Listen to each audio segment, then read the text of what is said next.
কৈলাস যাত্রা শুরু হয়েছে। ওয়েস্ট বেঙ্গল থেকে প্রথম ব্যাচ আমাদের এই চলো যাই গ্রুপ। আপনারা দেখতে পাচ্ছেন আমাদের গ্রুপের লোক সবাই ভীষণ এনজয় করছে। 2 তারিখ 2 জুলাই আমরা কলকাতা থেকে জার্নি স্টার্ট করেছি। আজকে 9 জুলাই আমরা এখন মানসরোবর লেকের সামনে সবাই দাঁড়িয়ে আছি। কালকে 10 তারিখ, কালকে পূর্ণিমা সম্ভবত, আজকে পূর্ণিমা। আমরা আজকে এখানে সরোবরে সরোবর দর্শন করলাম। কালকে আমরা সরোবরে পুজো অর্চনা করব।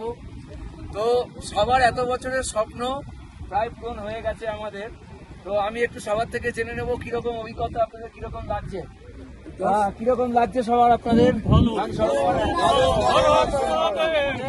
এখানে এসেছি আমরা, এখানে অনেকজন আছেন, এখানে অনেকজন আছেন যারা 6 বছর অপেক্ষা করেছেন, বুকিং করে 6 বছর অপেক্ষা করেছেন।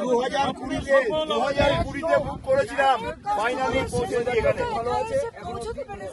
আমরা অনেক ছোটখাটো সমস্যার মধ্যে দিয়ে এলেও আমরা এখানে এসে ফাইনালি পৌঁছেছি। আর পরশুদিন আমাদের কৈলাস ট্রেক শুরু হবে। কৈলাস ট্রেক আমাদের পরশুদিন শুরু হবে। সবাই মোটামুটি রেডি, প্রস্তুত সবাই? ওম নমঃ শিবায়, ওম নমঃ শিবায়, নমঃ শিবায়, হর হর মহাদেব।